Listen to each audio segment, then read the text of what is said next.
8 points for wounding a soldier, 12 points for killing one, 20 points for damaging a tank, 25 points for hitting a drone operator, 40 points for destroying a tank, 50 points for destroying a multiple launch rocket system, 100 points for destroying a helicopter, 120 points for capturing a soldier alive.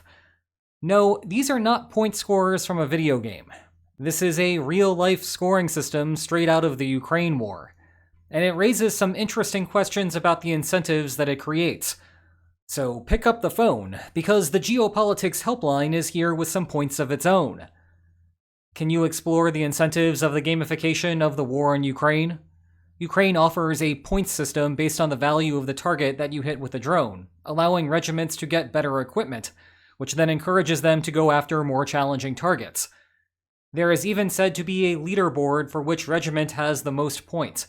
It is quite morbid, but seemingly effective. Well, glory be to the Geopolitics Helpline. This is always something that I've wanted to discuss, but never had the right format for it. Until now, that is. The short answer is that I think it is an effective system given the constraints that Ukraine faces. But I do not think that the army of the average viewer's country should be looking at the system and racing to adopt it.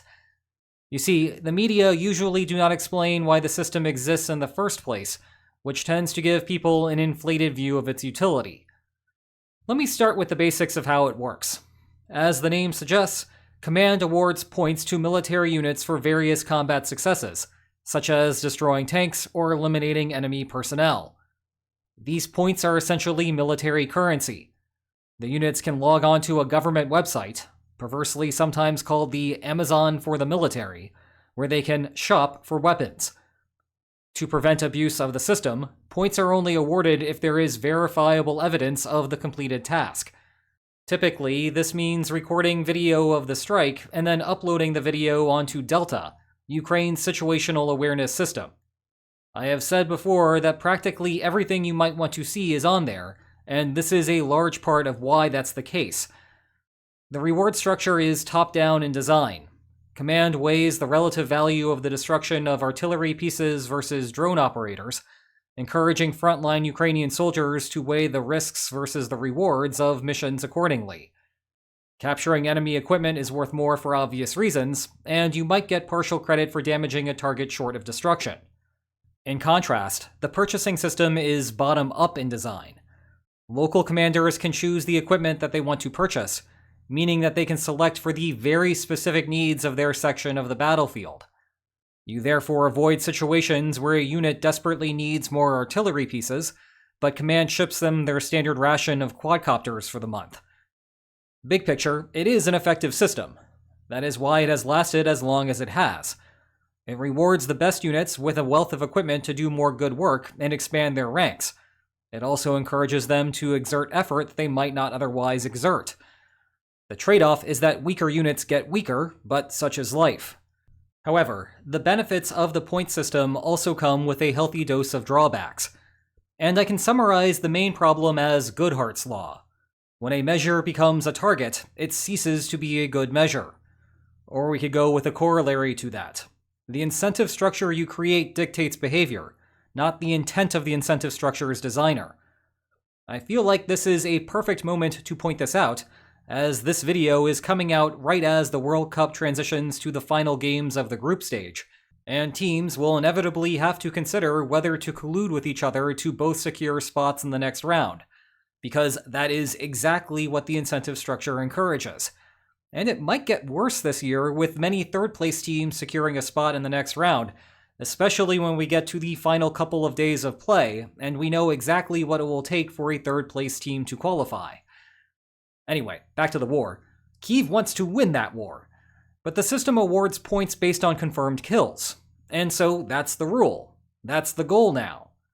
Let's start with the confirmed part. What you would want is enemy equipment destroyed, period. Or maybe captured too, but you get the idea. But there is an immediate perverse incentive here. If a target is available right now, but no surveillance drone is nearby, you get no credit for the kill. Better to wait, even if it could compromise the mission. But it gets worse. The further you go from the front line, the harder it becomes to record anything at all. You can see where this is going. Holistically, it is much better to strike enemy targets while they are in the rear, before they become a clear and present danger. But there are no points in that, and waiting may ironically make that specific unit safer in the long run. Ignoring the problems that this delay imposes on other units, assured safety today means no points to spend on weapons for their protection tomorrow, and that might be the bigger problem for the unit. Then again, we should pay special attention to other units.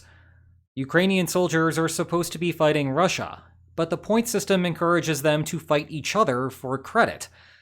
For example, our collective best chance to destroy a Russian tank might be to team up with a second unit, but then we would have to split the reward for the success. What might be my unit's best interest is to accept a somewhat smaller chance of success if it means obtaining all of the rewards. More generally, a private point system discourages public goods provision. This is clearest with intelligence gathering. Knowing the location of enemy soldiers and movements takes effort from my unit, but provides benefits to all of our units. However, my unit only has incentive to invest in intelligence gathering until the marginal benefit to my unit equals my marginal cost. So we all undercontribute to the public good, and we all end up worse off as a result. There is also a bit of Soviet-era command economy feel for the system. Remember, Kyiv sets the point structure, not the troops on the ground.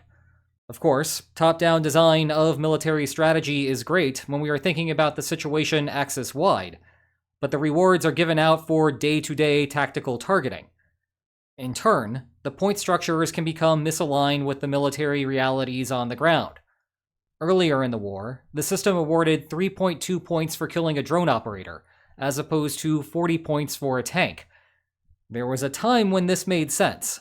Tanks were expensive, and the Kremlin viewed soldiers as expendable. But that scoring system persisted well past the point where tanks were no longer central to day-to-day operations. And I know that the solution here is to have command properly award points. But the problem is that command will always run behind the soldiers on the front lines, at a time when warfare is constantly evolving.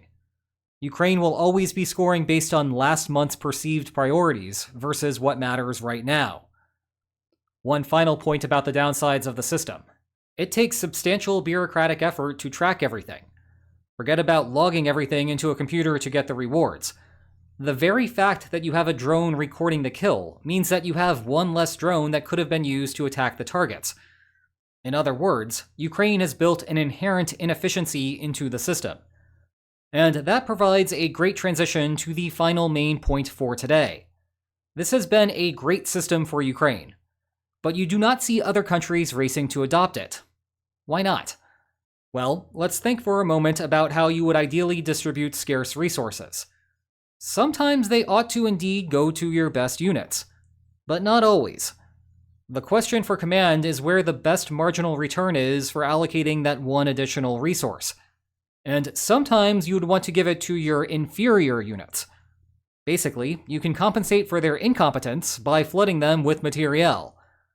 However, successfully allocating weapons in this top-down manner hinges on two things: command receiving accurate information, and frontline soldiers following orders as given. If command receives bad information, then it will have to make its best guesses as to where to distribute its resources. Meanwhile, if soldiers do not comply with orders afterward, then the whole process is for naught.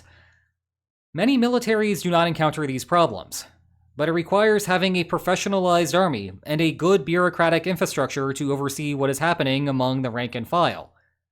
Ukraine's military did not have those qualities at the start of the war. The country is still recovering from a Soviet mindset, the same mindset that caused Russia's military to fail with the initial invasion. Plus, a good chunk of Ukraine's military defected to Russia back in 2014. Now, are these problems as bad as Russia's? Probably not, but they are problems nonetheless, and good luck trying to execute a complete overhaul of your military in the middle of a war.